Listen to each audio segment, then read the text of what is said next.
Hello दोस्तों, welcome to my YouTube channel. Don't forget me and my channel, so please subscribe lovely story with the princess of the night. Don't forget to press the bell icon. Manga की starting में हम देखते हैं Duke कहता है वो क्या है। बेटी कहती है ये सामान। उन्होंने मुझे कहा था कि राजधानी में जाने के लिए अपना सामान पैक करने को कहा। ड्यूक कहता है मुझे देखने दो। बेटी कहती है इसे देखना है और सोचती है आपको मेरे सामान की जांच करने की क्या जरूरत है। क्या इनको लगता है कि मैं जहर की तस्करी कर रही हूँ। ड्यूक संदूक को ढूंढने लग जाता है। फिर ड्यूक संदूक को पीछे की तरफ फेंक देता है और कहता है उसे फेंक दो, मैं राजधानी में जाते ही तुम्हारे लिए नई चीजें खरीद दूंगा। क्या आपको आपका बोझ हल्का करके अच्छा नहीं लगा। बेटी सोचती है लेकिन मैंने अपने मेट के कपड़े मैंने सिर्फ एक ही बार ही पहना है। ड्यूक कहता है चलो चलते और जाके कार में बैठ जाता है। बेटी सोचती है वो कार तो एक लिमोसिन है, मैंने पहले कभी ऐसा नहीं देखा था, पिछले जन्म में भी नहीं। वहाँ पे एक सर्वन बेटी की तरफ हाथ बढ़ाता है। बेटी सोचती है और ये आदमी गिलवर्ट है, वो अक्सर मेरी चुपके से मदद किया करता है और सबसे इम्पोर्टेंट बात ये है कि वो बहुत हैंडसम है। बेटी गिलवर्ट को थैंक यू कहती है और पीछे से ड्यूक दोनों को घूरे जा रहा होता है। बेटी कार में बैठ जाती है। ड्यूक कहता है कि क्या आपको इस तरीके के लड़के पसंद है। अच्छा हुआ कि मैंने कल रात उसे नहीं मारा। बेटी कहती है क्या। ड्यूक कहता है वो तो मजाक था, तुम क्यों हंस नहीं रही। बेटी नकली हंसी हंसने लगती है। ड्यूक कहता है इसके अलावा कल रात कोई भी नहीं मरा, मैंने तो बस उन्हें थोड़ा डरा दिया था, उन्हें संपत्ति का बेहतर तरीके से ख्याल रखने के लिए कहा गया था। बेटी सोचती है वो क्या बस बोर नहीं हो गया था और अपने छोटे मोटे शिकार के साथ खेलने का बहाना ढूंढ रहा था। ड्यूक कहता है आप जानती है कि राजधानी में उन जैसे बहुत से लोग हैं। बेटी कहती है मुझे नहीं पता, मैं कभी राजधानी नहीं गई। ड्यूक कहता है आपको जल्दी ही पता चल जाएगा। बेटी सोचती है कि इस डर से तो मैं ड्यूक द्वारा प्रायोजित हो जाऊंगी, मेरी रैंक चाहे जो भी हो। गाइड प्रशिक्षण के बाद मैं उनके नियंत्रण में फंस जाऊंगी। अगर ईमानदारी से कहूँ मैं उस पागल आदमी के साथ शामिल नहीं होना चाहती जो बोर होने पर अपने मजे के लिए बंदूक का इस्तेमाल करता हो। जानूस परिवार से एक 10 साल का लड़का उत्तराधिकारी के दौर में शामिल होकर अपने सभी रिश्तेदारों को मार डाला, सिवाय इसके कि वो स्वयं खुद ही इस उपाधि को प्राप्त कर ले। सिर्फ 2 सालों के अंदर ड्यूक को अपने काबू में रखने के लिए एक बड़े की जरूरत थी, लेकिन तब तक वो पहले ही उस बिंदु को पार कर चुका था जहाँ से वापस लौटना नामुमकिन था। मुझे नहीं लगता कि मैं ऐसे ड्यूक को ठीक कर सकती हूँ। मेरा सबसे अच्छा प्लान ये है कि मैं जितना हो सके उससे दूर रहूं। बेटी ड्यूक से कहती है कि क्या मुझे सचमुच राजधानी जाना होगा। ड्यूक बेटी को कहते हैं अब आप किस बारे में बात कर रहे हैं, अगर आप जाना नहीं चाहते थे तो गाड़ी में क्यों बैठे। बेटी सोचती है आपने मुझे अंदर आने के लिए कहा था इसलिए। ड्यूक कहता है क्या आप जानती है कि औसतन गाइड कितना कमाते हैं। ये आपके छोटे से हाथों से बर्तन धोने से मिलने वाली कमाई से बहुत ज्यादा है। ये सच है, लेकिन मैंने वादा किया था अगर तुम कड़ी मेहनत से पढ़ाई करो तो मैं तुम्हें अमीर बना दूंगा। क्या आप अमीर नहीं बनना चाहते। बेटी कहती है हाँ मैं करूंगी। ड्यूक कहता है तो फिर आपका उतरा हुआ चेहरा क्यों है। बेटी सोचती है ये पैसे की बात नहीं है, मैं ऐसा कुछ खतरनाक काम नहीं करना चाहती, मैं बाकी लोगों की तरह नौकरी करके या ऐसे ही कुछ करके सफल होना चाहती हूँ। हालांकि ऐसे कहने से ड्यूक गुस्सा हो सकते हैं, राजधानी बहुत बड़ा है और यहाँ बहुत सारे लोग हैं। बेटी ड्यूक से कहती है कि लोग कहते हैं कि अगर आप अपनी सतर्कता कम कर ले तो लोग आपका फायदा उठा लेते हैं। ड्यूक बेटी से कहता है क्या आप इस बात से डरती है। बेटी कहती है क्या। ड्यूक बेटी से कहता है मुझे नहीं पता था कि तुम इतनी डरी हुई बिल्ली की तरह हो। बेटी लेकिन फिर तुमने मेरा सिर क्यों फोड़ दिया और वहाँ से भाग गई। बेटी सोचती है कि ड्यूक की नजरों में मैं एक निडर दिख रही हूँ, लेकिन मेरे नजरिए से इसके बारे में सोचूं, मैंने जो कुछ भी किया जिंदा रहने के लिए किया था। ड्यूक बड़े प्यार से कहता है क्या तुम मेरा हाथ पकड़ना चाहोगी? बेटी तो कंफ्यूज हो जाती है और सोचती है, क्या आपको लगता है मेरा हाथ पकड़ने से कुछ बदल जाएगा? ड्यूक कहता है, लेकिन अगर हमारी बेटी डरी हुई है तो क्या मैं कम से कम आपके लिए ऐसा नहीं कर सकता? और बेटी को मजबूरन ओके कहना पड़ता है और सोचती है, आप पे थोड़ा शक हो रहा है। बेटी अपना हाथ बढ़ा देती है। जब मैं उनके जैसे पारलौकिक शक्ति वाले व्यक्ति के सामने होती हूँ तो मुझे कुछ महसूस होता है। ऐसा महसूस होता है कि एक हल्की हवा मेरे शरीर से गुजर के जा रही है। तो शुद्धिकरण का एहसास ऐसा होता है। ये एहसास अच्छा है। इसके बारे में सोचूं तो पारलौकिक शक्तियों वाला ड्यूक को संभालना एक या दो गाइडों के लिए नामुमकिन है। उदाहरण के लिए नॉवल का मेन लीड पात्र ड्यूक गैलेडियो, जो जेनियस की तरह साम्राज्य का मार्गदर्शन करता है। 10 से ज्यादा मार्गदर्शक है, सभी प्रतिष्ठित परिवार की श्रेष्ठ प्रतिभा। जानस परिवार से संभवता है कि एक सम्मान परिवार से एक मार्गदर्शन होगा, लेकिन मैंने पिछले कुछ दिनों से मैंने उसके पास एक भी व्यक्ति क्यों नहीं देखा। क्या चल रहा है? बेटी ड्यूक से पूछती है। स्कूल पूरा हो जाने के बाद मैं आपकी निजी गाइड बन जाऊंगी। ड्यूक के गाइड? ड्यूक कहता है, ये सही है, क्योंकि मैं तुम्हें मुफ्त में स्कूल भेज रहा हूँ, तो बस 10 साल तक इसे सहन करो। मेरे गाइड के रूप में 1 साल तक काम करने के बाद आपका बाजार मूल्य आसमान छू जाएगा। बेटी पूछती है, आपका अभी का गाइड का क्या होगा? ड्यूक कहता है, अभी मेरे पास कोई गाइड नहीं है। बेटी पूछती है, कोई क्यों नहीं है? ड्यूक कहता है, वो सब बस मर गए। मैं कुछ दिन पहले बस थोड़ा पागल हो गया था। बेटी सोचती है कि 100 की मौत, क्या आप पागल है?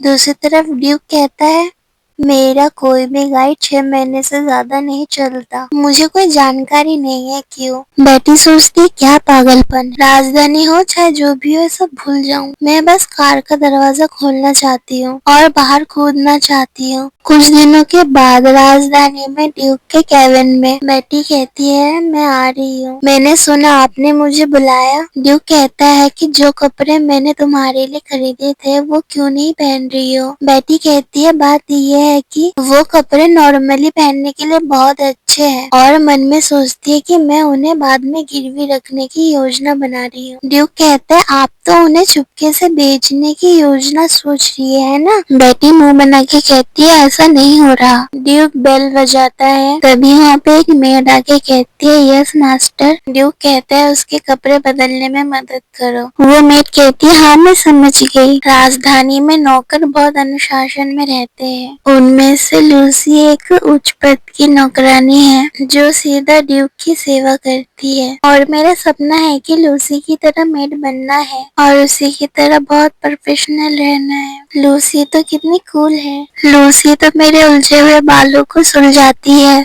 और मुझे अद्भुत कौशल के साथ तैयार करती है। सब कुछ सिर्फ 26 मिनट में हो गया। हम नेक्स्ट सीन में देखते हैं ड्यूक के पास। ड्यूक लूसी को कहता है, अब तुम जा सकती हो। बेटी सोचती है, उस शराबपीट मास्टर को उसका नाम भी याद नहीं है, फिर भी वो डरती नहीं है। वो एक मेड के लिए एक आदर्श उदाहरण है। ड्यूक बेटी को कहता है, ये सिर्फ एक कपड़ों के बारे में नहीं है, मैं जल्दी आपके स्कूल की फीस जमा करने के बारे में सोच रहा हूँ। बेटी कहती है, क्या आपने अभी तक फीस जमा नहीं की? ड्यूक कहता है, जैसे ही हम यहाँ पहुँचे आपने क्या सोचा? आखिर जल्दी की क्या बात है? वैसे भी गाइड की एग्जाम होने तक आपको यहीं रखा जाएगा। ड्यूक पूछता है, आपको ये पसंद नहीं आया? बेटी कहती है, नहीं ड्यूक, आप तो महान हैं। ड्यूक कहते हैं, हाँ मैंने वही सोचा था। फिर भी आपका नाम क्या सचमुच बेटी है? अगर और कुछ नहीं है तो मैं इसे ऐसे ही जमा कर दूंगा। बेटी तो एक पल के लिए हैरान हो जाती है। ड्यूक कहते हैं, तुम ऐसा चेहरा क्यों बना रही हो?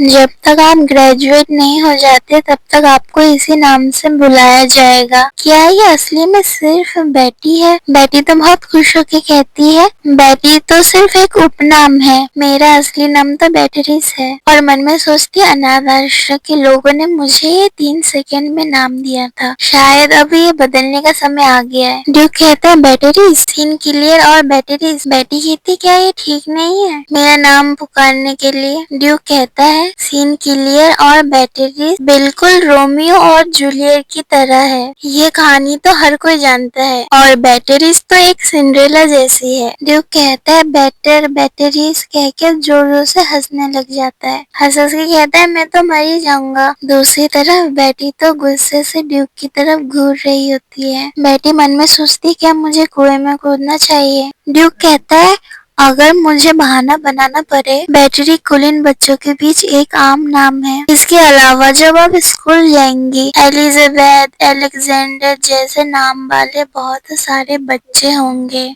चार्लोट, क्रिस्टीना, ओलिविया ऐसे नामों के बीच आप बेटी सोचती है क्या मैं थोड़ा अलग नहीं दिखूंगी जिसे सिर्फ बेटी कहा जाएगा? दूसरी तरफ ड्यूक बैटरी सोच के जोर जोर से हंसने लगता है। बेटी गुस्से से ड्यूक को घूरती है। बेटी सोचती है वो शापित ड्यूक बिल्कुल नहीं समझता कि मैं कैसा महसूस कर रही हूँ। ड्यूक हंसी रोक के कहता है अगर आप अपना नाम बदलना चाहती है तो फिर इसे बदल दीजिए। मेरा मतलब आपका नाम है तो जो भी हो। ड्यूक अपनी हंसी रोक नहीं पाता और हंस हंस के जमीन पे गिर जाता है और कहता है कि अगर लेडी बेटी इसे बदलना चाहती है तो हम इसे बदल देंगे। बेटी तो गुस्से में कहती है उफ भूल जाइए इसे, और जाते हुए कहती है मैं बस बेटी नाम से ही रहूंगी। हम अगले सीन में देखते हैं ड्यूक और बेटी टी पार्टी में बैठे होते हैं। ड्यूक कहते हैं आप अच्छी लग रही है माय प्रीशियस लेडी बैटरीज। बेटी मन में सोचती वो इतना एक्साइट क्यों है? मुझे राजधानी में घसीट के लाना काफी नहीं था और वो मुझे इस तरह इंसल्ट कर रहा है। ड्यूक बेटी से पूछता है तुम चाय क्यों नहीं पी रही लेडी बैटरीज? क्या ये चाय आपकी चॉइस की नहीं है? बेटी चाय पीते हुए कहती है नहीं, असलियत में ये बहुत अच्छा है। ड्यूक बेटी का सिर सहलाते हुए कहता है तुम थोड़ा और कुकीज ले लो, एक बार जब आप स्कूल पहुंच जाएंगे तो आपको इस तरीके की चीजें खाने को नहीं मिलेगी। तभी वहाँ किसी की आवाज आती है। वो कहता है ये जगह सिर्फ मेहमानों के लिए है। बेटी मन में सोचती है कौन अंदर आने की कोशिश कर रहा है? ये एक निजी कमरा है, उन्हें इनकी अनुमति नहीं दी जानी चाहिए। तभी ड्यूक कहता है नहीं ठीक है उन्हें अंदर आने दो। बाहर खड़ा गार्ड कहता है जी मैं उन्हें अंदर आने देता हूँ।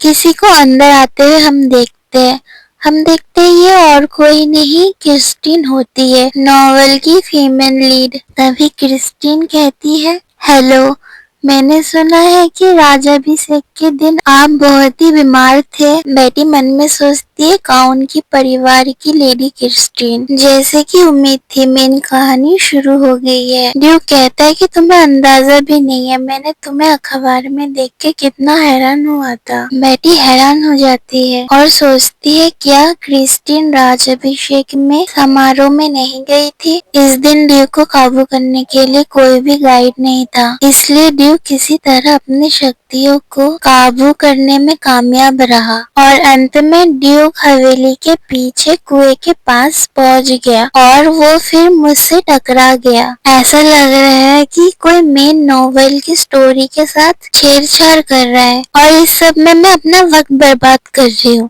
क्रिस्टीन ड्यूक से पूछती है क्या तुम बेहतर महसूस कर रहे हो?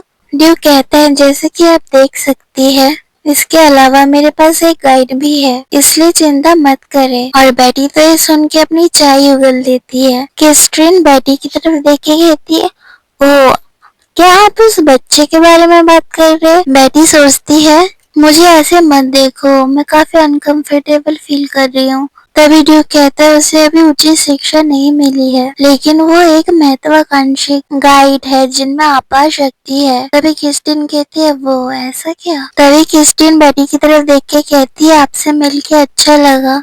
मैं क्रिस्टीन हूँ और मैं मैक्वीन के काउंट परिवार से हूँ। आपसे मिलना सम्मान की बात है। मैं बैठी हूँ ड्यूक जेनेस के संरक्षण में। तभी इनोसेंट बेटी ऑन हो जाता है और बेटी कहती है मैं अभी अभी परीक्षा के लिए राजधानी पहुंची हूँ, इसलिए मैं काफी कंफ्यूज हूँ। क्रिस्टीन काफी कोल्ड लुक देती है और कहती है वो आई सी। क्रिस्टीन इससे पहले कि वो बहुत खतरनाक है, इससे फर्क नहीं पड़ता कि ड्यूक के पास कौन खड़ा है, उसे ये पसंद नहीं आएगा। क्रिस्टीन कहती है मुझे सचमुच अपने आप पे नजर रखनी चाहिए। इससे कोई खास मदद नहीं मिलेगी, लेकिन और फूल बढ़ाते हुए कहती है कि मुझे लगता है कि इसे आपको स्वीकार कर लेना चाहिए।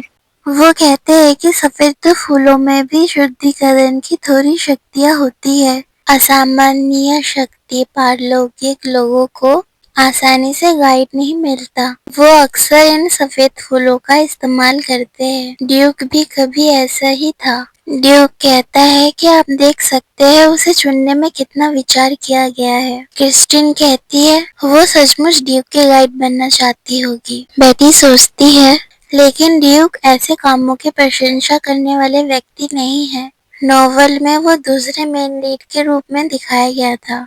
अपनी असामान्य शक्तियों को कोई भी गाइड उसे शुद्ध नहीं कर सका, इसलिए जब तक उसे 95 एबिलिटी वाला गाइड नहीं मिल जाता, उसे एक घातक बीमारी का पता चला जो बड़े होने से पहले ही उनकी जान ले लेती है। उसी वक्त उसकी मुलाकात क्रिस्टिन से हुई थी। 95 रैंक जो ऐसा कर सकता था वो और कोई नहीं, वो क्रिस्टिन थी। और ड्यूक ने उस साथी का इस्तेमाल किया और ड्यूक को उससे बाद में प्यार हो जाता है, पूरी तरह अपने व्यक्तिगत शुद्धिकरण के रूप में। और सिर्फ इतना ही नहीं, ये आदमी एक औरत खोर भी था, एक भयानक व्यक्ति था और बाद में जुनूनी भी हो गया। क्रिस्टीन को अपने बस में करने के बाद ये स्वाभाविक ही था, उसने ड्यूक को छोड़ दिया, वहां से भाग गई मेन लीड के लिए। तब ड्यूक सेकंड मेन लीड बन जाते हैं। अपनी हालत में पछताने के बजाय पूरी तरीके से खतरनाक विलन बन जाते हैं। उस वक्त कई जाने गए और लाशों के पहाड़ खड़े हो गए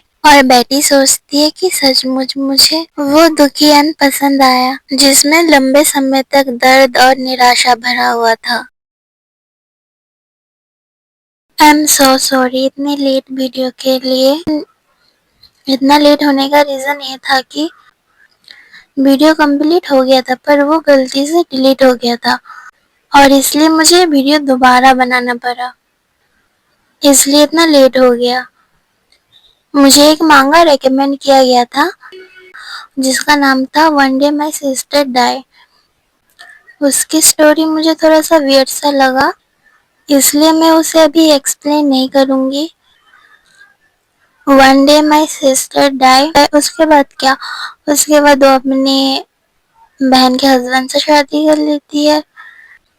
अगर ये मुझे फिर से रेकमेंड किया जाए तो मैं इसको एक्सप्लेन ज़रूर करूंगी, पर मुझे लगता है अभी मैं ये नहीं कर पाऊंगी। पर आप लोग को क्या, आप लोग मुझे बताइए आपको ये स्टोरी सुननी है या नहीं।